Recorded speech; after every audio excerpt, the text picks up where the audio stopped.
All right, everyone. By now, of course, you know who Elizabeth Warren is. You know why she's in the news right now. That doesn't need to be really restated, but in the wake of her bad day yesterday, towards the end last night, she got rebuked by the Cherokee Nation itself. Now, keep in mind, here's where it gets more complex. It's not just Elizabeth Warren saying, well, I've got native heritage, and then finding out if she does at all, it might be Peruvian for all we know, and it's at least 6 generations ago. 164th, the original story said 132nd to 512th. It's actually a step further than that.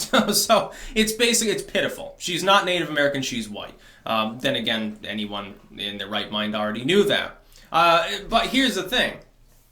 The initial claim that she made on her college application was she listed herself as a person of color. In order to take advantage of differential enrollment, literally affirmative action, she classed herself as Native American when she wanted to get into law school, because she did not think she had the credentials as a white person to get in at that time.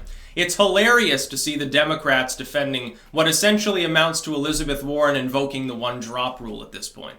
It is hilarious. I don't think they realize how fucking stupid a strategy this is. Elizabeth Warren is almost certain to lose a significant amount of support in her home state among liberal groups. Social justice warriors will be like, oh, fuck her, I'm staying home. Some of them will. And this is a race that's safe Democrat. Like, she's not going to get knocked out of the Senate probably for this. But coming in an underwhelming way will really suck the wind out of her sails. And think, a lot of Democrats wanted her to be Miss 2020. They want her to be the next Hillary Clinton so she could be the next person to lose against Trump when he inevitably gains re-election. That's not going to happen. She probably won't mount a bid, and if she did, she's going to get pounded for it. Trump's original mockery, like all the Democrats circling the wagons are still trying to call Trump racist. It's not racist to mock someone for pretending to be a Native American when they are quite clearly not. Under the best of circumstances, and assuming that you even care, I'm not sure why you give a damn what her Cherokee heritage is anyway. Under the best of circumstances, a single ancestor 6 generations ago gave her 164th Mesoamerican blood. You don't even know what tribe it's from. When she was submitting, and here's the other part, back in the 80s, there was a cookbook called Pow Wow Chow, and she submitted a number of recipes for this book. It appears that she may have plagiarized them in part from a French cookbook, number 1, slightly modified. Now, she's saying she got the recipes from her mom, so it's entirely possible her mom simply was aware of them, didn't know the origin. It's sort of word of mouth, so I'm not going to, jump down her throat on that one. But she submits these recipes like, it's like crab omelets. Yes, the Cherokee as a landlocked tribe cooked with crab a great deal, I'm sure. They also used a lot of butter and tomato mayonnaise.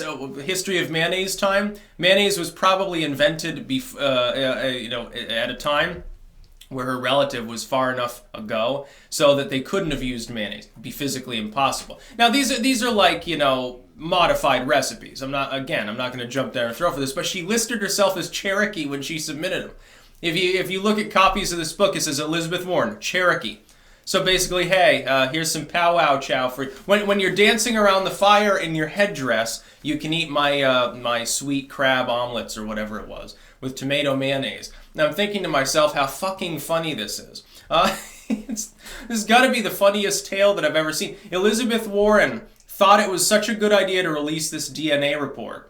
And then within 24 hours, it completely exploded in her face. Trump comes out smelling like a rose, and he's saying, hey, yeah, I told you I'd donate to your charity if it showed that you had Native American heritage. You don't have Native American heritage, Miss Warren. This proves nothing except that you might be 1/10% Native American.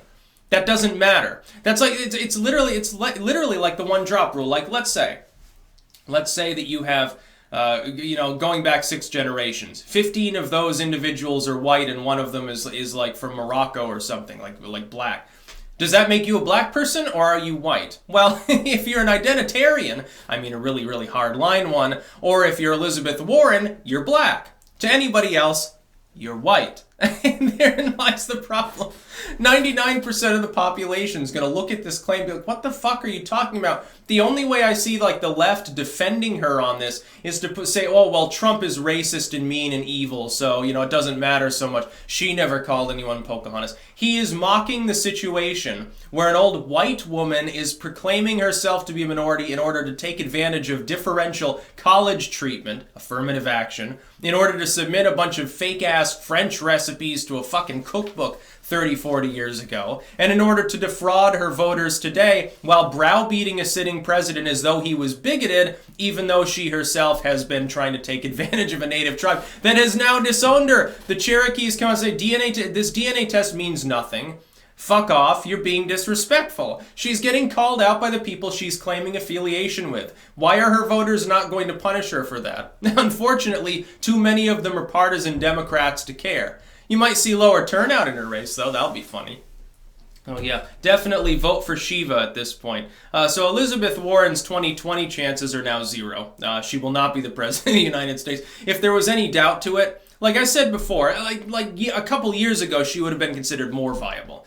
Increasingly, though, she tried to do what Gillibrand has more successfully done, which is straddle the line between being like a classical, like a corporate liberal, and a further left. Being that missing link between the progressive side of the Democratic Party and the corporate side. You need the corporate side for money and numbers. You need the other side, the progressives, for turnout. You need it for fervor. You need it for people to go door to door and shitpost online, for the organic side of the Democratic Party. They're a minority, but they're still very important. Warren tried to do this. Warren failed. Gillibrand is trying to do this. So far, she's meeting with moderate success. Cory Booker has tried to do this. He's pretty much flopped on it. I don't think he's going to be the nominee either. Looking at the field potentially for 2020, I'm like, I don't know who the Democrats are going to turn to, honestly. It's a grab bag. I think they should take their names, put them in a fucking bag, and then have Tom Perez and Keith Ellison draw, tie their hands together and have them draw one at random. Of course, you have to do that because Bernie Sanders wanted an alleged girlfriend to be her Keith Ellison to head the DNC. Can you imagine if Keith Ellison had become the head of the DNC and then the Me Too stuff had blown up in his face? Can you imagine how crippled the Democratic Party would be? It'd be so much cooler than having, fucking muddled, lame, boring Tom Perez in there. He doesn't do anything. He doesn't say anything. Say something off the wall. Say something that will invigorate the far left while alienating everyone else. That's what Elizabeth Warren is good for. That's why she's been in the news nonstop for several days. The powwow chow stuff is so funny. I need to get a copy of that book. And in all honesty, the recipe looks all right. I'm not a big crab fan. I'd probably try it. I'm not a big omelet fan either. Used to hate him as a kid.